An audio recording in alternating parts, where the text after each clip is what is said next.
है वो बेहद भयावह है। पुलिस के मुताबिक आरोपी ने बताया कि गर्लफ्रेंड के हाथ पैर बांधकर उसने उसके मुंह में प्लास्टिक ठूंस दिया था ताकि वो चिल्ला ना सके। इसके बाद उसने उसका गला घोंट दिया। आरोप ये भी लग रहे हैं कि हत्या के बाद उसने शव के साथ दुष्कर्म किया है और शव के पास बैठकर उसने शराब भी पी। इसके बाद उसने शव के पेट में चाकू घोंप दिया और वहां से फरार हो गया। हत्या के इस वारदात को अंजाम देने वाले आरोपी की मनोस्थिति की भी जांच की जा रही है।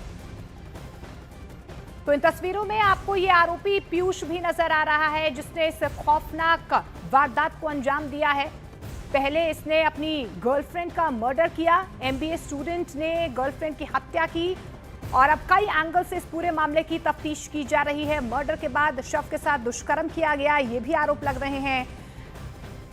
साइकोलॉजिकल, क्या ये मेंटली अनस्टेबल है, इसकी भी जांच की जा रही है। आरोपी को गिरफ्तार करने के बाद में माननीय न्यायालय से रिमांड लिया गया है।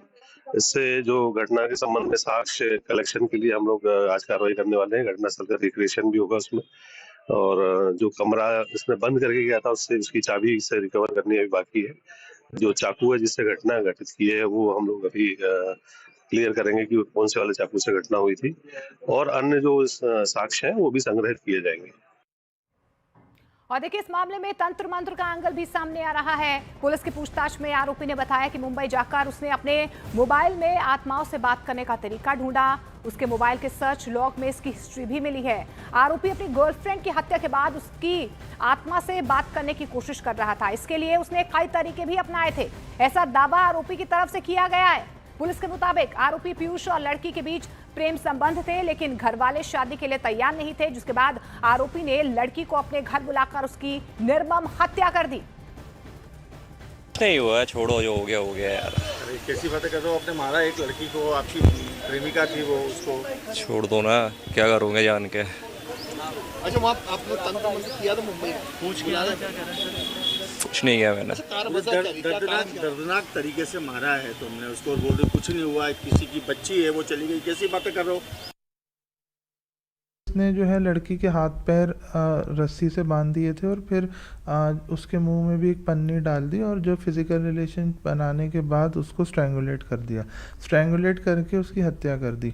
हत्या करने के बाद जो है आरोपी वहीं पे उसने कुछ शराब या बियर का सेवन किया और फिर उसके कुछ देर बाद उसने डेड बॉडी के साथ भी कुछ अमानवीय कृत्य किए और कुछ 1-1.5 घंटे तक वो वहीं पे बैठा रहा।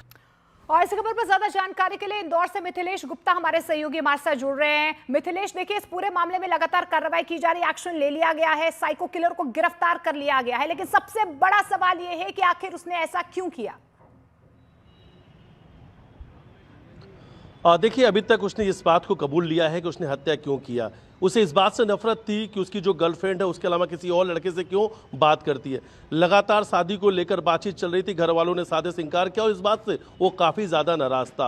उस दिन उसने कहा कि मैं तुम्हारी नौकरी लगवा दूंगा, अपना आधार कार्ड लेकर आना और तुम्हारा आधार कार्ड अपडेट कराना है। इसलिए लड़की के पिता ने कलेक्ट्रेट चौराहे पर छोड़ा था कि आधार कार्ड अपना अपडेट करा लेना। वहाँ से वो सीधे अपने बॉयफ्रेंड के रूम में चली जाती है पीयूष के पास में, और पीयूष पहले से काफ़ी नशे में था। उसके बाद नशे में उसने अपनी गर्लफ्रेंड के साथ शारीरिक संबंध बनाए, बाकायदा उसके वीडियो बनाए, उसके बाद उसकी बेरहमी से हत्या कर दी और हत्या करने के बाद देर रात उसने कॉलेज ग्रुप में उस वीडियो को फॉरवर्ड भी कर दिया, उस वीडियो को पोस्ट भी कर दिया। अगले दिन उस वीडियो को डिलीट किया गया और पूरी जानकारी उनके पिता तक पहुंची, यानी लड़की के पिता को ये जानकारी दी गई कि आपकी लड़की के नंबर से एक वीडियो सोशल मीडिया ग्रुप पे वायरल हो रहा है, कॉलेज के ग्रुप पे वायरल किया गया वीडियो है जिसमें आपकी लड़की एक लड़के के साथ शारीरिक संबंध बनाते हुए नजर आ रही है। और सबसे बड़ी बात है सब वो हैवानियत की ये पूरी कहानी जो है जब वो सुना रहा था, जो महिला सब इंस्पेक्टर पुलिस जांच कर रही है, जो उसके रिकॉर्ड ले रही थी, उनकी आंखों में आंसू आ गया, क्योंकि दरिंदे ने ये कहा जब उसकी गर्लफ्रेंड मर चुकी थी उसके बाद वो काफ़ी ज़्यादा नशे में था और वो उसके साथ भी वो शारीरिक संबंध बना रहा था, यानी गर्लफ्रेंड की मौत के बाद भी उसने शारीरिक संबंध बनाए थे। जब उसने ये बात बताई,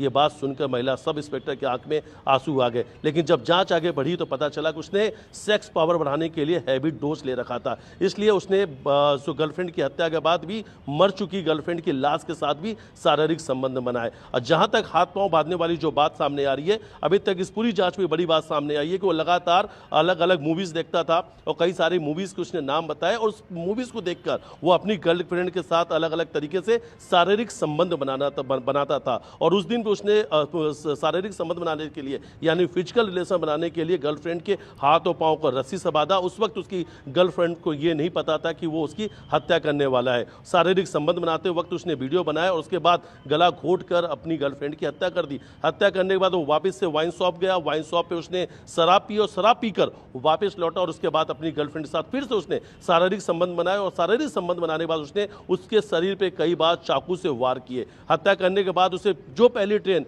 इंदौर से मिली उससे वो पनवेल चला गया। सारी रात वो पनवेल के एक होटल में रुका हुआ था और अगले दिन अपनी गर्लफ्रेंड की आत्मा से बातचीत करने के लिए उसने नाला सोपारा की सुनसान जगह पर उसने तंत्र क्रिया का सहारा लिया। कई सारे वीडियोस उसने देखे और घंटों उसने अपनी गर्लफ्रेंड की आत्मा को बुलाने का कोशिश भी किया। एक और वीडियो उसके पास से मिला जिसमें वो लगातार सुसाइड करने के तरीके ढूंढ रहा था। उसने ये कहा कि वो आत्महत्या करना चाहता था, ट्रेन के सामने खड़ा हुआ लेकिन डर के कारण उस ट्रेन की पटरी से वापस पीछे हट गया। फिलहाल पूछताछ चल रही है लेकिन इस पूरे आरोपी का एक वीडियो और सामने आया है जिसमें उसे हत्या को कोई मलाल नहीं है। बिल्कुल साफ कहता हुआ नजर आ रहा है कि इस पर सवाल क्यों पूछ रहा हूं। हमने वो वीडियो भी देखा है कि कोई पछतावा, कोई शिकन उसके चेहरे पर नजर नहीं आ रही है। शुक्रिया मिथिलेश फिलहाल इस तमाम जानकारी